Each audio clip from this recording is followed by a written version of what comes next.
पढ़ेंगे आज उत्पत्ति उसका 41 अध्याय निकाल लीजिए। थोड़ा लंबा पोर्शन है, हम पढ़ेंगे, पर ध्यान से सुनिए, ध्यान से सुनिए। सब लोग निकाल लीजिए उत्पत्ति 41 अध्याय, उसका 1 से लेकर 8 तक, फिर 25 से लेकर 36 तक पढ़ेंगे। ध्यान से सब लोग सुनिए। पूरे 2 वर्ष बीतने पर फिरौन ने यह स्वप्न देखा कि वह नील नदी के किनारे खड़ा है।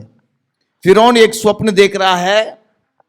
मिस्र का राजा फिरौन, उस समय का सबसे सामर्थी शक्तिशाली राजा, और उसने एक स्वप्न देखा कि नील नदी जो मिस्र में बहने वाली वो नदी है, और वो उस देश के लिए एक खास नदी है।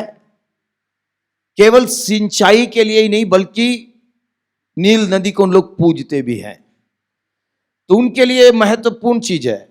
उस नील नदी के किनारे खड़ा है, और उस नदी में से 7 सुंदर और मोटी मोटी गायें निकलकर, और वो देख रहा है कि नील नदी के किनारे वो खड़ा है, और उसमें से 7 बैलें बहुत सुंदर हट्टे कट्टे निकल के आ रहे हैं। कछार की घास चरने लगी। और क्या देखा कि उनके पीछे और 7 गायें जो कुरूप और दुर्बल हैं नदी से निकली। उसके पीछे देख रहा है कि कुछ और गाय निकल रहे हैं जो बहुत ही पतले हैं, दुबले हैं, सूखे हैं, देखने में अच्छे नहीं है। पहले तो बहुत तगड़े थे, सुंदर थे, अच्छे थे, अब ये वैसे नहीं है, बिल्कुल उल्टा है। और दूसरी गायों के निकट नदी के तट पर जा खड़ी हुई। तब ये कुरूप और दुर्बल गायें उन 7 सुंदर और मोटी मोटी गायों को खा गई। एक अजीब सी बात है, गाय तो केवल घास खाती है, दूसरे गाय को नहीं खा सकती। पर यह स्वप्न में देख रहा है कि ये जो क्रूर दुबले पतले जो गाय हैं, उन मोटे तगड़े सुंदर गायों के पास जाके खड़ी हो गई और उनको निगल लिया। अब वो जो मोटे तगड़े थे गायब हो गए, खत्म हो गए। अब यही है। तब फिरौन जाग उठा और वह फिर सो गया और दूसरा स्वप्न देखा। जाग उठा, दोबारा एक स्वप्न देखा। क्या देखा? देखा कि एक डंठल में से 7 मोटी और अच्छी अच्छी बालें निकली। और क्या देखा कि उनके पीछे 7 बालें पतली और पुरवाई से मुरझाई हुई निकली। अब कुछ बालों को देख रहा है, माने खेती है, एक अच्छी खेती को देख रहा है, उसके बाद एक सूखी हुई देखो खेत को देख रहा है। और इन पतली बालों ने उन 7 मोटी और अन्न से भरी हुई बालों को निगल लिया। और वही चीज देख रहे हैं, ये जो सूखी है अच्छी चीजों को निगल लिया है, और वो अच्छी चीज खत्म हो गई। तब फिरौन जागा और उसे मालूम हुआ कि यह स्वप्न ही था। अब देखिए, अब हम पढ़ेंगे तो ज्यादा समय होगा। अब फिरौन ने यह स्वप्न देखा तो उसको समझ में नहीं आया क्या चीज है। और जब कोई चीज समझ में नहीं आती तो हम परेशान हो जाते हैं। तो फिरौन भी परेशान हो गया। उसने अपने जो राज्य में जितने भी ज्योतिषी हैं, तांत्रिक हैं, और जितने भी पंडित हैं, जितने भी ज्ञानी लोग हैं, सभी को बुलाया और उस स्वप्न का अर्थ बताने के लिए कहा। स्वप्न बताया कि ये स्वप्न है, 2 स्वप्न मैंने देखा, एक के बाद एक देखा, मुझे समझ में नहीं आ रहा ये क्या चीज है, आप लोग इसका मतलब बताओ। कोई भी बता नहीं पाए, किसी को समझ में नहीं आ रही है, कोई उसका अर्थ नहीं बता पा रहे हैं। उस वक्त यूसुफ वहां पे था, जेल में था। वो यूसुफ जेल में था, उसके ऊपर झूठा अंजाम लगाया गया था, झूठा दोष लगाया गया था, और वो 2 साल से जेल में है। और उस जेल में उसने कुछ लोगों के स्वप्न का अर्थ बताया और वैसे ही उनके जीवन में हुआ। और उन लोग राज दरबार में काम करते थे। तो उसमें से एक व्यक्ति जो राज दरबार में है, उसको याद आया कि मैं जब जेल में था तो यूसुफ ने मेरे स्वप्न का मतलब बताया और वैसे ही मेरे साथ हुआ। और मेरा जो साथी दूसरा है उसके भी स्वप्न का अर्थ बताया और वैसे ही उसके साथ हुआ। तो इसने राजा को बताया। ऐसा है, जेल में एक गुलाम लड़का है और वो स्वप्नों का अर्थ बताता है। अगर आप उसको बुलाएंगे तो वो स्वप्न का अर्थ बताएगा। तो राजा तुरंत उसको बुलवा भेजता है और उसको तैयार करते राजा के सामने ले आ रहे हैं। और राजा उसको बता रहा है कि इसका मतलब क्या है, मैंने ऐसे ऐसे स्वप्न देखे हैं, इसका अर्थ बताओ। और उसका अर्थ यहां पे हम देखते हैं 25वें वचन से पढ़िए। तब यूसुफ ने फिरौन से कहा। यूसुफ अभी फिरौन के सामने खड़ा है, ये एक गुलाम लड़का है, पर अब फिरौन इसको बुलाया है स्वप्न के मतलब को बताने के लिए, अर्थ बताने के लिए। तो फिरौन के सामने खड़ा है। फिरौन का स्वप्न एक ही है और उस स्वप्न का अर्थ बता रहा है। अभी फिरौन ने स्वप्न बता दिया, अब स्वप्न का अर्थ बता रहा है। दोनों स्वप्न जो आपने देखा उसका मतलब एक ही है, अर्थ एक ही है। परमेश्वर जो काम करना चाहता है उसको उसने फिरौन पर प्रकट किया। परमेश्वर यहां पे जो कार्य करना चाहता उसको प्रभु ने स्वप्न के जरिए फिरौन को बताया। कई बार प्रभु स्वप्न के जरिए हमें बताता है कि हमें क्या करना है, और स्वप्न के जरिए हमें कई बातों को समझाता भी है। इसलिए जब हम स्वप्न देखते भी हैं तो ध्यान देना है, कहीं प्रभु हमसे बातचीत तो नहीं कर रहा है। पढ़िए। वे 7 अच्छी अच्छी गायें 7 वर्ष हैं और वे 7 अच्छी अच्छी बालें भी 7 वर्ष हैं। स्वप्न एक ही है। फिर उनके पीछे जो दुर्बल और कुडोल गाय निकली और जो 7 छूछी और पुरवाई से मुरझाई हुई बालें निकली, वे अकाल के 7 वर्ष होंगे। ये वही बात है जो मैं फिरौन से कह चुका हूं कि परमेश्वर जो काम करना चाहता है उसे उसने फिरौन को दिखाया। सुन, सारे मिस्र देश में 7 वर्ष तो बहुतायत की उपज होंगे, उनके पश्चात 7 वर्ष अकाल के आएंगे और सारे मिस्र देश में लोग इस सारी उपज को भूल जाएंगे और अकाल से देश का नाश होगा। देखिए, स्वप्न का मतलब बता रहा है, जो 7 अच्छे गाय देखे, 7 अच्छे बालें देखे, वो 7 वर्ष है। अब उसका मतलब बता दिया। अब मतलब बताने के बाद यूसुफ फिरौन को कुछ सलाह भी दे रहा है। देखिए कितनी बड़ी बात है। यह है वो शिरोमणि बनाना जो साल के शुरुआत से हम सुनते हुए आ रहे हैं। साधारण गुलाम लड़का है वो, उसको उसके भाइयों ने गुलाम के रूप में बेच दिया और वो एक हाथ में बिका और दूसरे जगह पे जाके वहां पे भी बिक गया। घर का लाडला अभी वो गुलाम है, गुलाम लड़का, परिवार से दूर, जीवन में दुख और तकलीफ को देखा और इसके अलावा उसके ऊपर एक भयानक झूठा दोष लगाया गया जिसके कारण जेल में सब संघर्ष का सामना किया। पर देखिए उस लड़के को प्रभु कहां लेके आया? फिरौन के सामने। आमेन, हालेलुया। मैं आपको बताता हूं, अगर आप प्रभु के पीछे चलने में ईमानदार है, वफादार है, हर दुख में, हर मुश्किल में, हर परेशानी में अगर ईमानदारी से आप प्रभु के पीछे चलेंगे, उसकी बातों को मानकर चलेंगे, आपको प्रभु उठाएगा। और एक और चीज मैं आपको बताना चाहता हूं, जब आप प्रभु के पीछे चलते हैं, ध्यान दीजिएगा, अच्छे से ध्यान दीजिए, आपके चरित्र में, आपके स्वभाव में परिवर्तन होगा। यही आपको बताएगा कि आप प्रभु के पीछे चल रहे हैं कि नहीं। ज्यादा जोर जोर से चिल्लाना, ताली बजाना, गाना बजाना, नाचना, ये नहीं बताता है। आपके जीवन में वरदान भी काम कर रहे होंगे, आप प्रार्थना कर रहे हैं, दुष्ट आत्माएं निकल रहे हैं, आप भविष्यवाणी कर रहे हैं, ये सब प्रभु के पीछे चलने का निशाना नहीं है,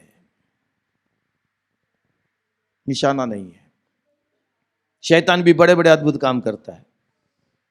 अगर शैतान को यहां पे बोल दीजिए, एक प्रेयर पॉइंट दीजिए, इतना सुंदर प्रार्थना करेगा, वो सब कुछ जानता है।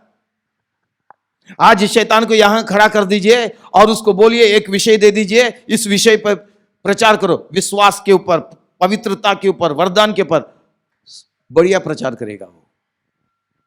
वचन जानता है वो, वचन जानता है वो। इसलिए प्रभु यीशु के पास भी वचन लेके बोला था वो।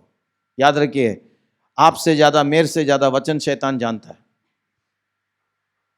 पर वो कभी नहीं सुधरेगा, उसका चरित्र कभी नहीं बदलेगा। आज कई विश्वासी लोग ऐसे हैं जिनका चरित्र नहीं बदला है, उनका स्वभाव नहीं बदला है, और वो गवाही नहीं है। वो क्या नहीं है? गवाही नहीं है। इसलिए मैं आपको बता रहा हूं, प्रार्थना जरूरी है, वचन पढ़ना जरूरी है, चर्च में आना जरूरी है, आत्मिक वरदान है, ये सब चीजें हैं, पर आपके चरित्र में, आपके स्वभाव में परिवर्तन नहीं आया है तो कोई फायदा नहीं। यहां यूसुफ के जीवन में अगर देखेंगे तो यूसुफ के जीवन में, उसके चरित्र में बहुत बड़े परिवर्तन को देखते हैं। भले ही उसके भाई लोग उसके विरुद्ध में इतना बुरा काम किया, पर नफरत नहीं रखा भाइयों के लिए, भाइयों के लिए गुस्सा नहीं रखा, बदला लेने की भावना नहीं रही, अपने जीवन को पवित्र रखा। हालेलुया। ध्यान दीजिए मेरे भाई बहनों, आज बहुत सारे विश्वासी लोग इसी बात में फेल हो रहे हैं, चरित्र नहीं है, चरित्र नहीं है। लड़ाई झगड़े, गाली गलौच, बहुत सारे विश्वासियों के घर में। दुख की बात है ये, प्रभु आशीष नहीं देगा। कई बार क्या होगा मालूम है, जो हमारे पास है उसको भी छीन लेगा। ध्यान दीजिए, अगर आपके चरित्र निकलता जा रहा, प्रभु के समान बनते जा रहे हैं, यूसुफ इस बात पर ध्यान दिया। भाई लोग उसके विरुद्ध में आए, और भी लोग इसके विरुद्ध में आए, पर अपने मन में उनके लिए किसी तरह का गुस्सा, नफरत, कड़वापन नहीं रखा और उनके विरुद्ध में कभी काम नहीं किया। वो केवल प्रभु को देखता रहा और उसका भरोसा प्रभु के ऊपर था। एक दिन प्रभु मुझे उठाएगा और प्रभु मुझे खड़ा करेगा। हालेलुया। और प्रभु ने किया। अभी फिरौन के सामने लेके आया, और फिरौन के सपनों का मतलब, उसका अर्थ कौन दे रहा है? यूसुफ। हालेलुया। और इतना ही नहीं, आगे देखिए, पढ़िए। हाँ। और फिरौन ने हाँ। जो ये स्वप्न 2 बार देखा है, इसका भेद यही है कि यह बात परमेश्वर की ओर से नियुक्त हो चुकी है। देखिए, प्रभु के साथ अपने रिश्ते को बना के रखा, इसलिए वो इन चीजों का अर्थ बता पा रहा है। मेरे विश्वासी भाई बहनों, अगर प्रभु आपको उठाना है तो हर हालत में प्रभु के साथ रिश्ते को बना के रखिए, प्रभु से दूर मत जाइए। ऐसा कोई भी काम मत कीजिए जो प्रभु को पसंद नहीं है। ध्यान दीजिए इस बात पर। आपको नुकसान हो जाए कोई बात नहीं, आपका अपमान हो जाए कोई बात नहीं, निंदा हो जाए कोई बात नहीं, सब लोग आपको छोड़ दे कोई बात नहीं, पर आप प्रभु के साथ अपने रिश्ते को क्या करना है? बना के रखना है। यूसुफ प्रभु के साथ रिश्ते को बना के रखा है, इसीलिए यहां पे स्वप्न का क्या कर रहा है? जवाब दे रहा। नहीं तो जवाब दे नहीं सकता है, इसका मतलब बता नहीं सकता प्रभु के साथ। और इसलिए वो कह रहा है ये प्रभु की ओर से है। वो पहचान गया, समझ गया। प्रभु के नजदीक में रहिए, उसके चरणों में रहिए, प्रभु की बातों में ध्यान दीजिए। प्रार्थना का जीवन, वचन पढ़ने का जीवन, पवित्रता का जीवन, समर्पण का जीवन हमारे अंदर हो, केवल बाहरी दिखावट ना हो। और यहां पे देखिए, ये प्रभु की ओर से है, और आगे क्या कर रहा देखिए। और परमेश्वर इसे शीघ्र ही पूरा करेगा। परमेश्वर पूरा करेगा, प्रभु की ओर से है। इसलिए अब फिरौन किसी समझदार और बुद्धिमान पुरुष को ढूंढ कर के उसे मिस्र देश पर प्रधानमंत्री ठहराए।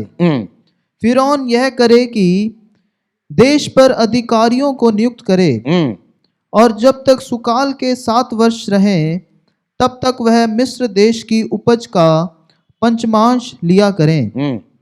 और वे इन अच्छे वर्षों में सब प्रकार की भोजन वस्तु इकट्ठा करें और नगर नगर में भंडार घर भोजन के लिए फिरौन के वश में करके उसकी रक्षा करें। आमेन। यहां पे फिरौन को सलाह दे रहा है, साधारण बात नहीं है। मंत्री लोग भी फिरौन की अनुमति के बगैर फिरौन को सलाह नहीं दे सकते। यहां पे स्वप्न का अर्थ बताने के लिए कहा, अर्थ बता रहा, उसके बाद फिरौन को सलाह भी दे रहा है, आप ऐसे ऐसे करो, 7 साल का उपज है, 7 साल में खत्म नहीं करना, उसको बचा के रखना, और उसके लिए आप एक व्यक्ति को प्रधानमंत्री के रूप में नियुक्त करो और भी मंत्रियों को नियुक्त करो और लोगों से इतना लिया करो और इसको बचा के रखो, ताकि जो अकाल आने वाला है 7 साल का, उस अकाल के समय में हमारे देश में कोई भी व्यक्ति भूखा ना रहे, भूखा ना मरे, सबके पास खाने के लिए सब कुछ हो, अन्न हो। Hallelujah, hallelujah. देखिए इतनी अच्छी सलाह यहां पे यूसुफ फिरौन को दे रहा है,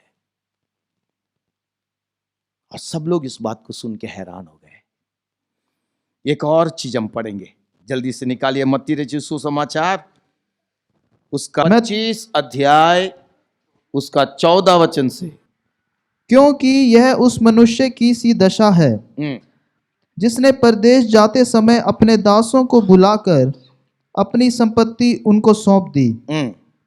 उसने एक को 5 तोड़े, दूसरे। यहां पे प्रभु यीशु एक दृष्टांत कह रहा है। एक स्वामी अपने 3 सेवक को बुलाया, ये एक को 5 तोड़े दिए, दूसरे को 2 और तीसरे को 1, और वो दूर देश चला गया।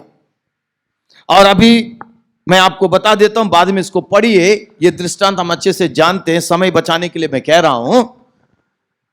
तो कुछ समय के बाद वो वापस आया तो इनसे लेखा लिया, इनसे लेखा लिया और उनसे पूछने लगा, हां भाई 5 तोड़े वाले को बुलाया, आ जाओ, तुमको मैंने 5 तोड़े दिए थे, क्या किए? जिसको 2 दिया उसको भी बुलाया, आ जाओ, तुमने क्या किया 2 तोड़े से? और तीसरे वाले को बुलाया, 1 तोड़ा जिसको मिला है। तो 5 वाले ने कहा, ये 5 का मैंने व्यापार किया और इसको 5 कर दिया। पढ़िए उसको 19वां वचन। बहुत दिनों के बाद उन दासों का स्वामी आकर उनसे लेखा लेने लगा। किनसे? इन लोगों से लेखा लिया। जिसको 5 तोड़े मिले थे उसने 5 तोड़े और लाकर कहा। जिसको 5 तोड़े मिले वो साथ में कितना लेके आ रहा है?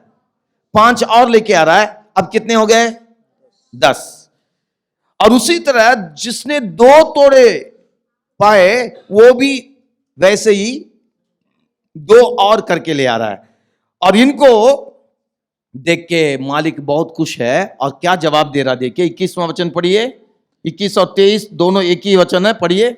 उसके स्वामी ने उससे कहा, धन्य है अच्छे और विश्वास योग्य दास, धन्य है अच्छे और विश्वास योग्य दास, तू थोड़े में विश्वास योग्य रहा, थोड़े में विश्वास योग्य रहा, मैं तुझे बहुत वस्तुओं का अधिकारी बनाऊंगा। मैं तुझे बहुत चीजों का क्या करूंगा? अधिकारी बनाऊंगा। थोड़े में ईमानदार रहा और मैं बहुत चीजों पर मैं तुझे क्या करूंगा? अधिकारी बनाऊंगा। हालेलुया। देखिए थोड़ी ईमानदारी कितनी बड़ी आशीष को लेके आ रही है। आमीन।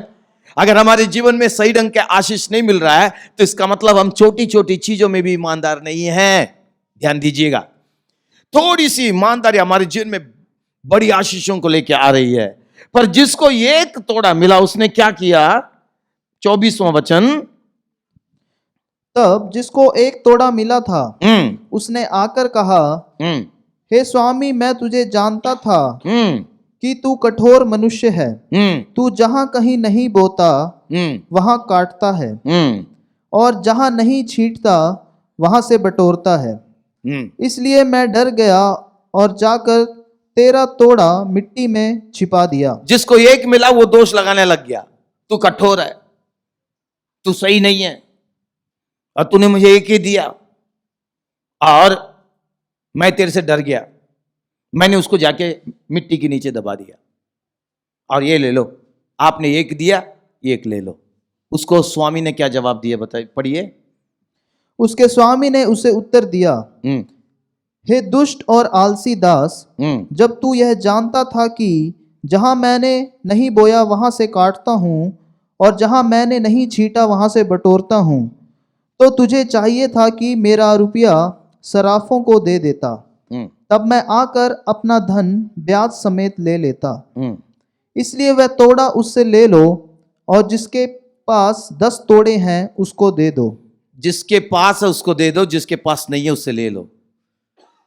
कहता तू अगर इतना कहता है तो तू ब्याज जो है सराफों के हाथ में दे देता, जब मैं आता तो ब्याज के साथ मैं लेता, मुझे कुछ तो मिलता, पर तूने ऐसा नहीं किया। आखिर में उसको क्या हुआ देखिए, क्योंकि जिस किसी के पास है उसे और दिया जाएगा और उसके पास बहुत हो जाएगा, परंतु जिसके पास नहीं है उससे वह भी जो उसके पास है ले लिया जाएगा। और इस निकम्मे दास को बाहर के अंधेरे में डाल दो, जहां रोना और दांत पीसना होगा। जो एक में ईमानदार नहीं रहा उसका अंत बहुत दुखदाई हुआ, उसको भयानक सजा मिली। आज जो बात मैं आपको बताने जा रहा हूं, देखिए जो प्रभु ने हमें दिया है उसको कैसे हम इस्तेमाल करते हैं, जो प्रभु ने हमें दिया है उसे कैसे इस्तेमाल करते हैं। और खास तौर से मैं आज जो बताने जा रहा हूं, हमारे हाथ में प्रभु जो पैसे दिए हैं उसको हम कैसे इस्तेमाल करते हैं, बहुत ध्यान देना है। कितने लोगों को पैसे की जरूरत है, कितने लोगों को पैसे की जरूरत नहीं है? नहीं है? प्रभु का शुक्र है, प्रभु का धन्यवाद हो। अब आपको दुकान से कुछ खरीदना है तो क्या चाहिए आपको? आप कैसे खरीदेंगे बिना पैसे के? खाना खाना है तो क्या चाहिए? पैसा चाहिए। सर्दी है, गर्म कपड़ा लेना तो क्या चाहिए? पैसा है। मोबाइल रिचार्ज करना है तो क्या चाहिए? घूमने जाना है तो क्या चाहिए? कुरकुरे खाना है तो क्या चाहिए? बच्चे टॉफी खाते हैं, कुरकुरे खाते हैं, क्या चाहिए? क्या मांगते हैं? हाँ देखो, पैसा पैसा। पैसे चाहिए कि नहीं चाहिए? हम सब की जरूरत है, समझ रहे? जैसे जीने के लिए सांस लेते हैं, सांस लिए बगैर हम जी नहीं सकते, तो इस धरती में पैसे के बिना भी जी नहीं सकते। सेवा करना है तो क्या चाहिए? पैसा चाहिए। भवन बनाना तो क्या चाहिए? सेवकाई के लिए भी क्या चाहिए? पैसा चाहिए। आपका परिवार चलाने के लिए भी पैसा चाहिए। क्यों आप नौकरी करते हैं, सोशल वर्क कर रहे हैं? कमाने के लिए, है ना? आपकी जरूरतें पूरी होनी है तो पैसा चाहिए। पर आप बताइए क्यों सांस लेते हैं? हाँ? आप जीने के लिए सांस लेते हैं या सांस लेने के लिए जीते हैं? हाँ जी, जीने के लिए सांस लेते हैं या सांस लेने के लिए जीते हैं? हाँ? कितने लोग जीने के लिए सांस ले रहे हैं? कितने लोग सांस लेते हैं?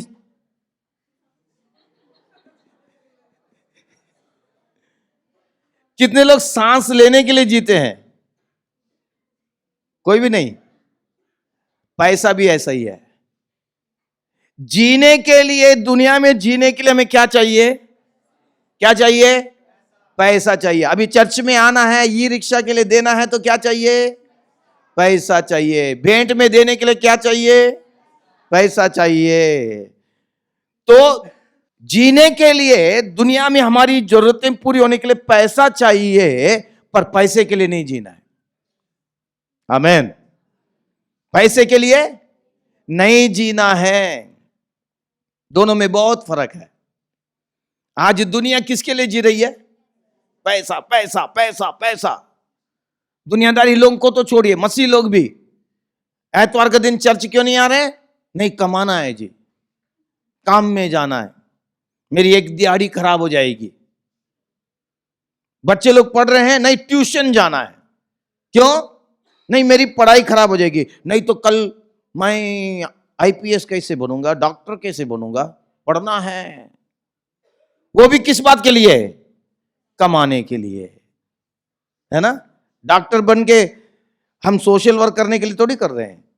क्या करना है? एमबीबीएस बन के खूब कमाना है, इंजीनियर बन के खूब कमाना है, आईपीएस बनकर खूब कमाना है।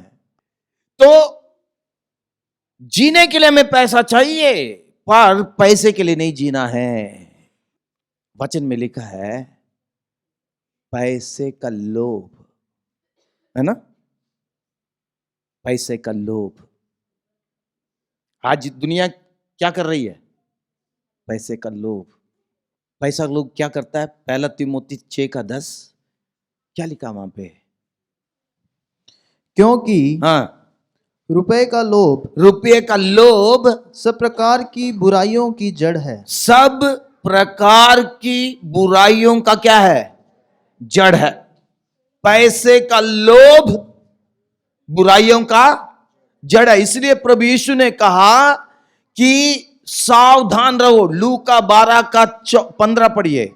लूका 12:15 प्रभु यीशु कहता सावधान रहो, चौकस रहो।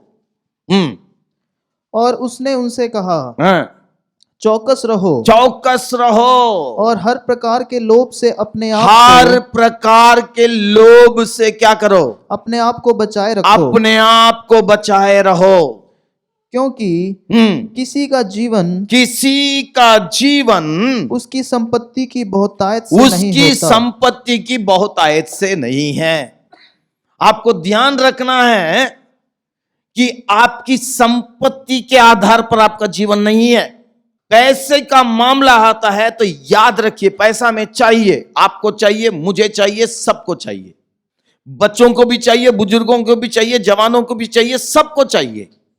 दुनियादारी काम के लिए भी चाहिए और प्रभु के काम के लिए भी पैसा चाहिए। इसके बिना नहीं होगा। पर इस पैसे को सही ढंग से हमें इस्तेमाल करना है। मैनेजमेंट, पैसे का जो मैनेजमेंट है सही ढंग से होना चाहिए। प्रभु ने हमारे हाथ में दिया है। और सबसे पहली बात याद रखना है कि पैसे का लोभ नहीं होना चाहिए।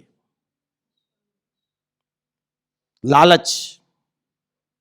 और इसलिए लिखा पैसे का लोभ हर बुराई का क्या है? जड़ है। हर बुराई का जड़ है। अगर आपके अंदर पैसे का लालच आ गया है, पैसा पैसा पैसा पैसा, तो आप जो है हर तरह के गलत काम करेंगे। वो काम जो प्रभु को पसंद नहीं है। आप पैसे के पीछे जाएंगे, प्रभु के पीछे नहीं जाएंगे। इसलिए प्रभु कहता है कि कोई व्यक्ति दो स्वामी की सेवा, ये भी स्वामी है। मत्ती 6 उसका 24वां वचन। पैसा भी हमारा स्वामी बनना चाहता है। और प्रभु यीशु कहता है ये भी एक स्वामी है जो हमें चला रहा है। हाँ, कोई मनुष्य दो स्वामियों की सेवा नहीं कर सकते। हाँ, क्योंकि वह एक से बैर और दूसरे से प्रेम रखेगा, या एक से मिला रहेगा और दूसरे को तुच्छ समझेगा। तुम परमेश्वर और धन दोनों की सेवा नहीं कर सकते। यहां पे दो स्वामी। एक स्वामी प्रभु किसको कह रहा है? प्रभु हमारा स्वामी है। दूसरा स्वामी कौन है? यहां क्या कह रहा है प्रभु? धन, तुम परमेश्वर की और धन की सेवा। तो धन, याद रखिए, शैतान चालाकी से ये पैसे को हमारा स्वामी बना रहा है, और जो हमारा स्वामी है वो हमें चलाएगा।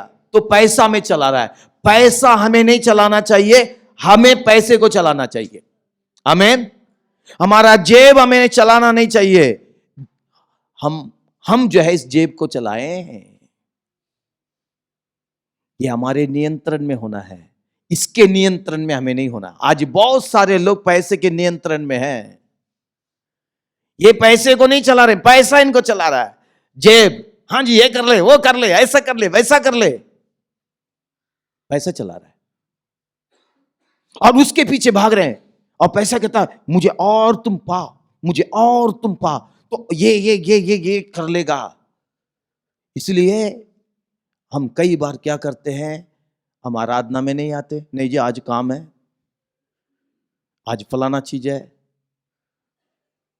और ये पैसा में प्रभु से दूर करता है, हर बुराई का जड़ है। दुनियादारी लोग और भी गलत काम करते हैं। मसीह लोग क्या गलत काम करते हैं? आराधना में आना बंद, प्रार्थना करना बंद, वचन पढ़ना बंद। क्यों नहीं? टाइम नहीं है जी, टाइम नहीं है, काम में जाना है, कमाना है। ये बुराई हो सकता और कोई बुराई नहीं कर रहे हैं, पर दुनियादारी लोग जो प्रभु को नहीं जानते हैं और भी कई तरह की बुराइयां करते। पैसा कमाना जी, कैसे भी कमाओ, लूटो, किसी को धोखा दो, या कोई भी काम, बुरे काम करो, बस पैसा चाहिए। आज इज्जत भी नहीं है, इज्जत को भी बेच के कमा रहे हैं। पैसा चाहिए जी, पैसा, मेरा ख्वाहिश पूरा होना है, मेरी लालसाएं पूरी होनी है। विश्वासी भाई बहनों, ध्यान दीजिए इस बात पर, पैसे का लोभ हर बुराई का जड़ है, और ये पैसा, ये धन आपके ऊपर राज्य ना करें। इसकी गुलाम मत बनिएगा, इसके गुलाम मत बनिए। ये पैसा आपके जेब में है, आपके हाथ में है, आपके खाते में है, तो कहेगा ये कर ले, वो भी कर ले, वहां चला जा, यहां चले जा, ये भी ले ले, वो भी ले ले, इतना कर ले। अगर आप उसके अनुसार चल रहे हैं, आप गुलाम बन चुके हैं,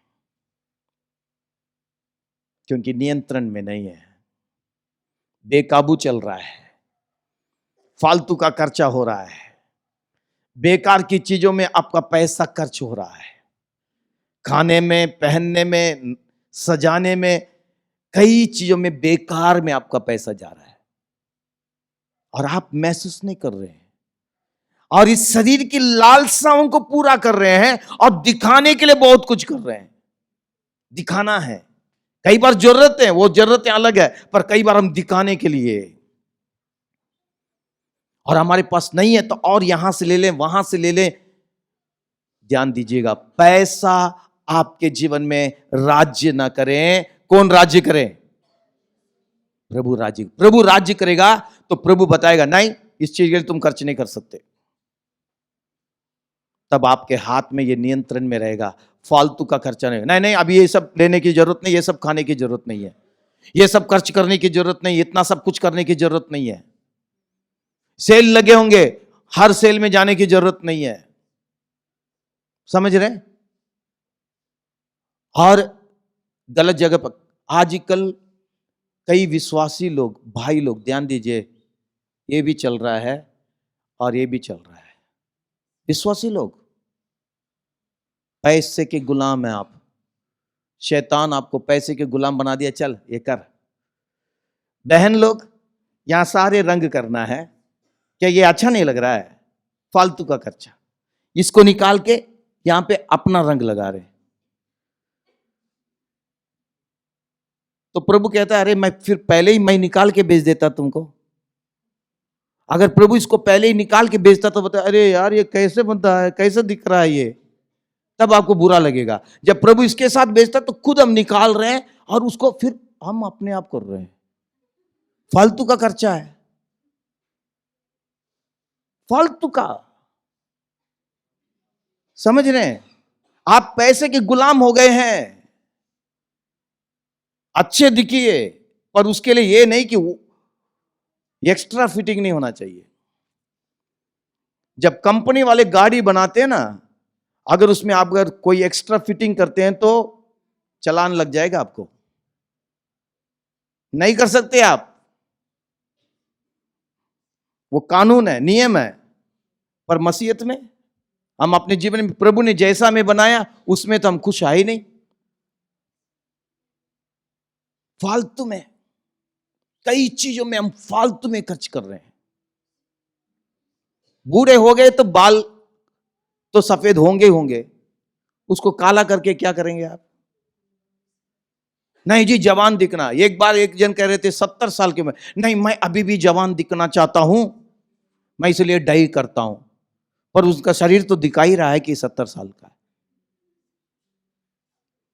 किसको आकर्षित करना है? अरे सफेद होने दीजिए, समझ रहे? उसके लिए बेमतलब में खर्च कर रहे हैं हम, फालतू का खर्चा है। पर कुछ लोगों को यह पागलपन लगेगा, कुछ लोगों को यह पागलपन लगेगा कि ये क्या बता रहे हैं, ऐसा थोड़ी होता है। पर आप गंभीरता से सोचिए क्या कर रहे हैं। हमें प्रभु के लिए जीना है, किसी और के लिए नहीं जीना है। अच्छे दिखिए, पर बेमतलब का फालतू का खर्चा। अगर पैसा आपके जीवन में राज्य कर रहा है तो पैसा बेकाबू रहेगा, और आप बेमतलब में बेकार की चीजों में खर्च कर रहे होंगे। शादियों में देखिए कितना बेमतलब का खर्च होता है, आडंबर के लिए। दुनियादारी लोगों को तो छोड़िए, मसीह लोगों को मैं कह रहा हूं, उसके बिना भी कर सकते हैं। नहीं नहीं लोगों को दिखाना है जी, बेमतलब के नाचने में, गाने में, बेमतलब चीजों में। सही चीजों में अच्छा खाना दीजिए, बढ़िया खाना दीजिए, अच्छी बात है, लोग आए अच्छे से खा के जाएं। पर इसके अलावा हम कई ऐसी बेकार की चीजों में हम खर्च करते हैं, पर बिल्कुल हम सोचते नहीं है कि करना चाहिए या नहीं करना चाहिए। समझ रहे हैं? समझ रहे हैं? इससे क्या होता है कि प्रभु खुश नहीं होता, प्रभु खुश नहीं होता। हम तो बहुत खुश हैं, प्रभु खुश नहीं होता है कि मैंने दिया और तुम गलत इस्तेमाल कर रहे हो। पैसे का लोभ नहीं होना चाहिए।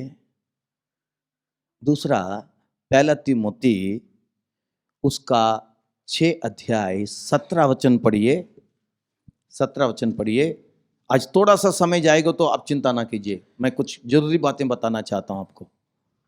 इस संसार के धनवानों को आज्ञा दे कि वे अभिमानी ना हो और चंचल धन पर आशा ना रखें। ध्यान रखिए, जब धन आपके पास है, धन के कारण आपके अंदर घमंड नहीं आना चाहिए। याद रखिए, आज धनवान लोग घमंड करते थे कि मेरे पास है जी, गरीबों को तुच्छ समझते हैं। समझ रहे? धन आपके अंदर घमंड ना लेके आए। आप कमा रहे हैं, अच्छे आपके पास धन दौलत है, अच्छा घर बना रहे हैं, बनाइए। आपके पास अच्छी गाड़ी है, ठीक है, अच्छी बात है। आपके पास अच्छे कपड़े हैं, बढ़िया है। जो आपकी जरूरत है आप लेके रखें, अच्छी चीज है, उसको सही ढंग से इस्तेमाल कीजिए। आपकी जो जरूरतें पूरी हो, अच्छी से अच्छी चीज लेके रखिए।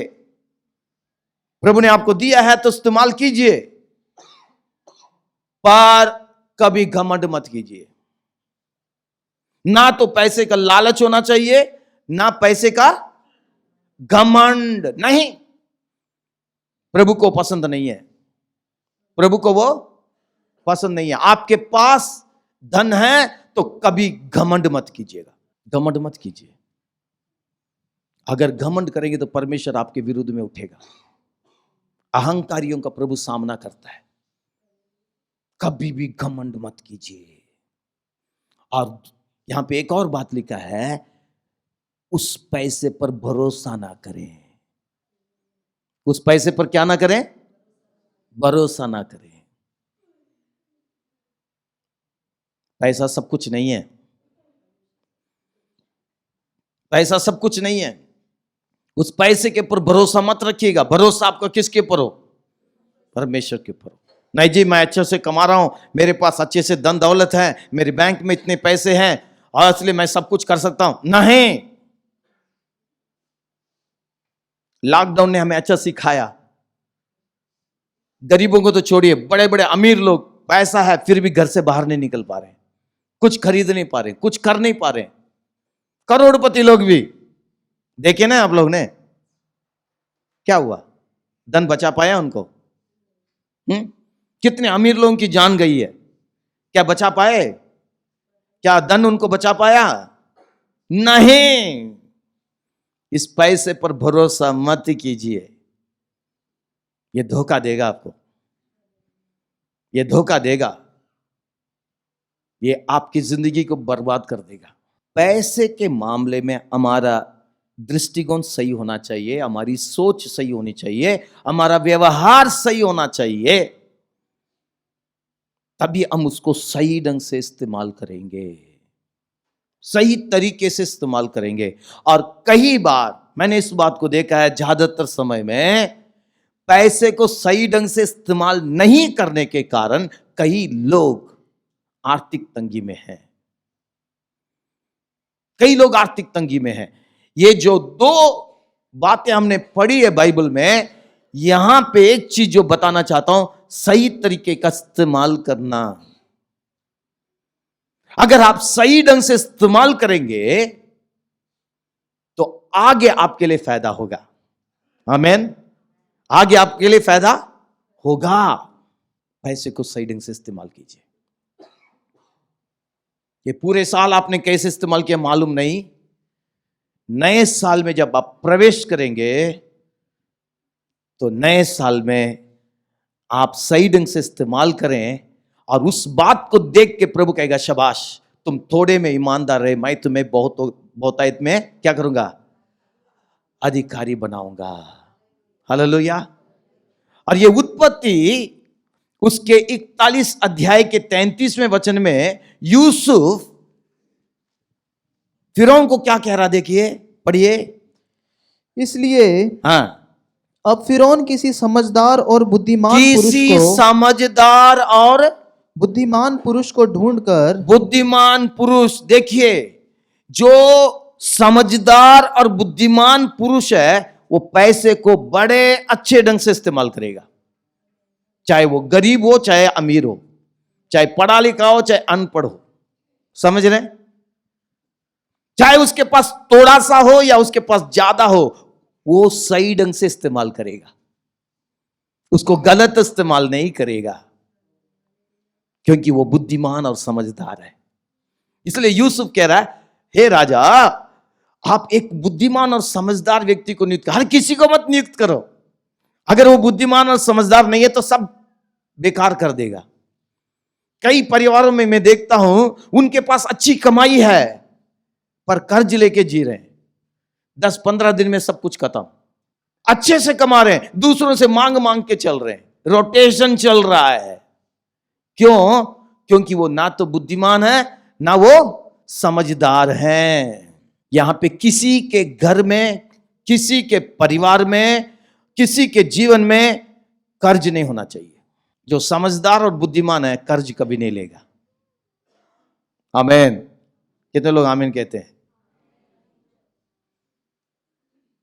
कुछ लोग कह नहीं रहे, है ना? जो बुद्धिमान और समझदार है वो कभी भी लोन नहीं लेगा। आमीन। क्योंकि ये प्रभु के योजना में नहीं है। व्यवस्था विवरण 28 अध्याय इसका 13-14 वचन में लिखा है, मैं तुझे पूंछ नहीं क्या बनाऊंगा, सिर बनाऊंगा। तू कर्ज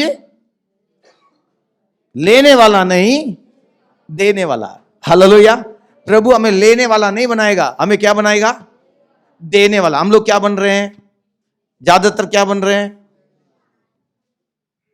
लेने का काम छोड़ दीजिए। यहां पे भी जो लोग डोल बजा के आते हैं ना, उनको हम वैसे ही भगा देते हैं, बोले ये लेने का काम नहीं करना, यहां पे लंगर खाओ जाओ।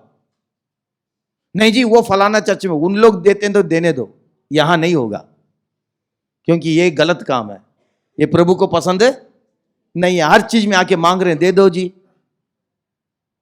किसी के घर में खुशी हो रही है, आके मांगने के लिए आ गए। ये कहां का सिस्टम है?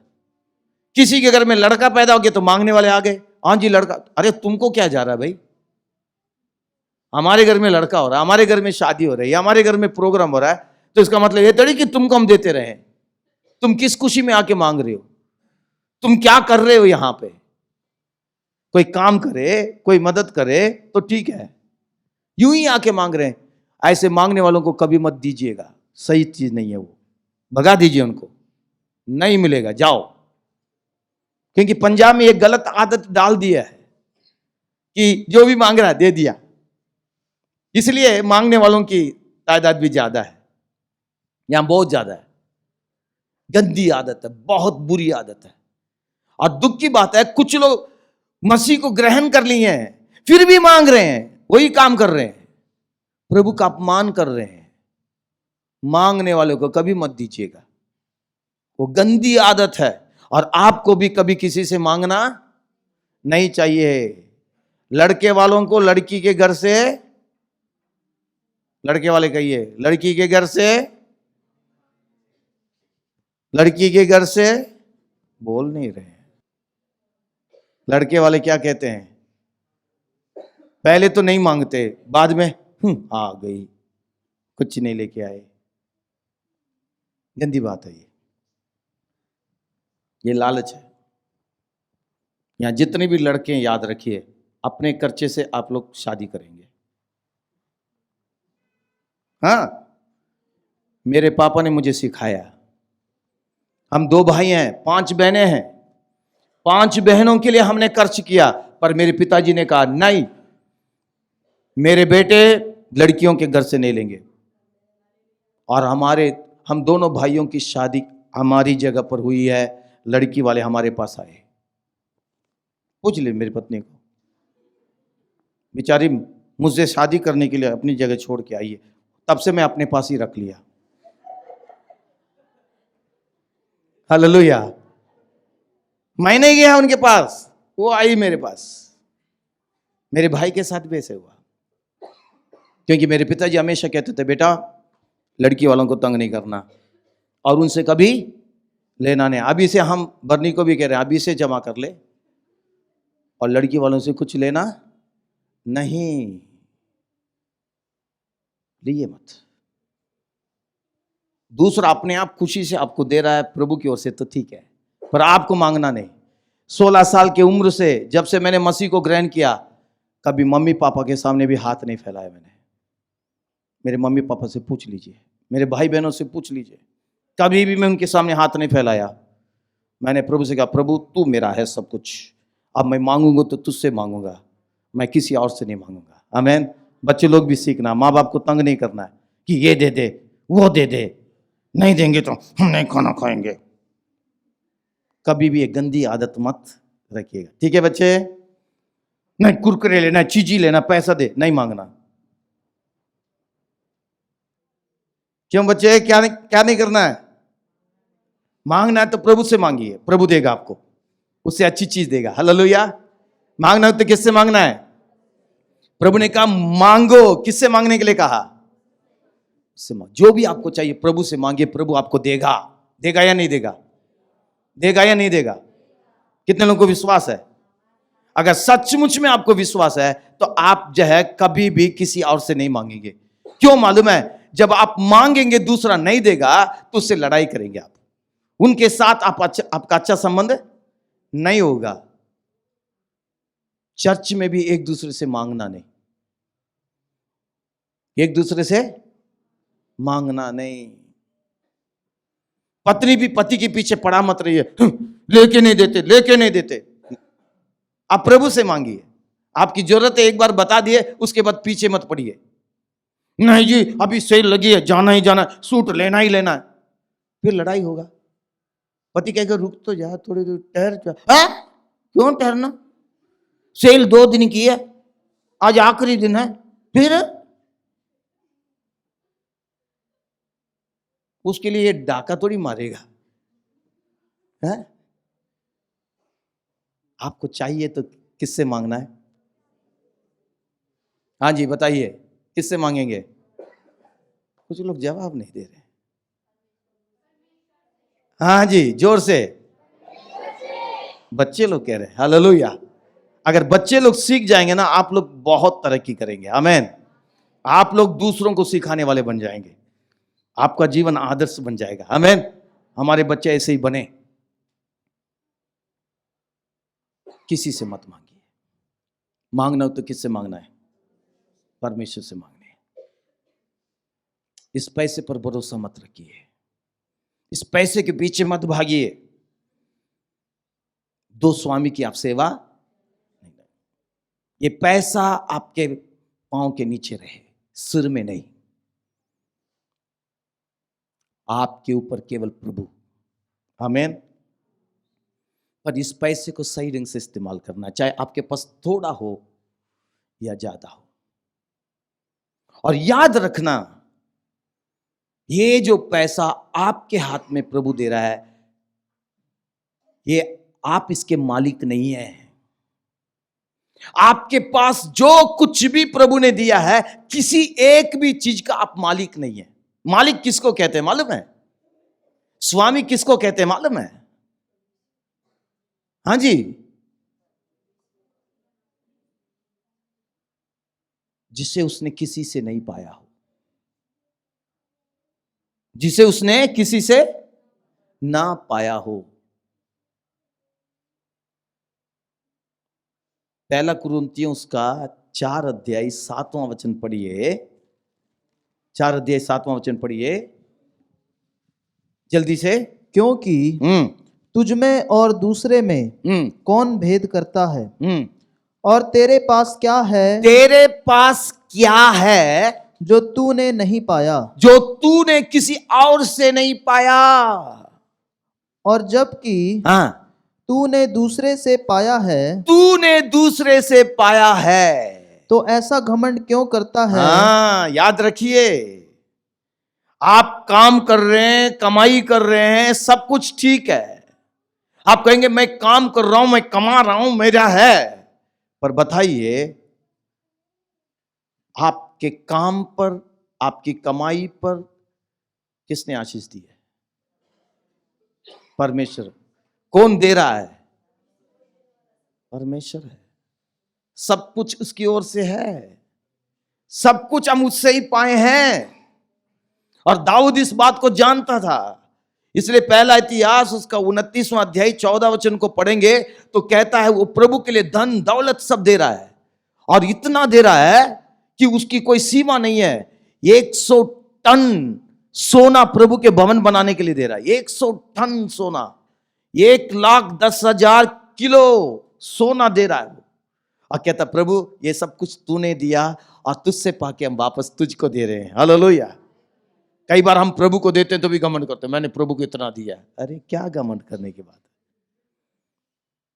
कई जगह पर दान करते हैं, बोलते हैं हमारा नाम लिखना चाहिए, ये दानी, वो दानी नहीं, कुछ और है। समझ रहे? अपना नाम चाहते, मैंने दिया। तमिलनाडु में कुछ ऐसे चर्च हैं, मेन लेन चर्च कहते हैं, वहां पे आप देखेंगे पंखे में नाम लिखा होगा चर्च के अंदर, फलाने ने दिया मिस्टर। अगर वहां नाम नहीं लिखेंगे तो हंगामा कर देगा, मेरा नाम पंखे में क्यों नहीं आया, ये पंखा मैंने दिया था। है ऐसे लोग, ऐसे बड़े बड़े दानी लोग हैं। समझ रहे? मैंने नहीं दिया, प्रभु ने दिया, उसमें से मैंने दिया। आमीन। जो भी हमारे पास है, हमारे पास धन है, दौलत है, पढ़ाई है, नौकरी है, हमारे पास जो कुछ भी है, ये सब किसकी ओर से है? परमेश्वर की ओर से। प्रभु ने हमें दिया है। हमारा घर, हमारे पास गाड़ी है, हमारे पास जो कुछ भी है, भले ही हमने कमाया है, खरीदा है, जमीन हम अपने नाम में लेते हैं, पर याद रखिए किसकी ओर से है? परमेश्वर की ओर से है। परमेश्वर की ओर से है,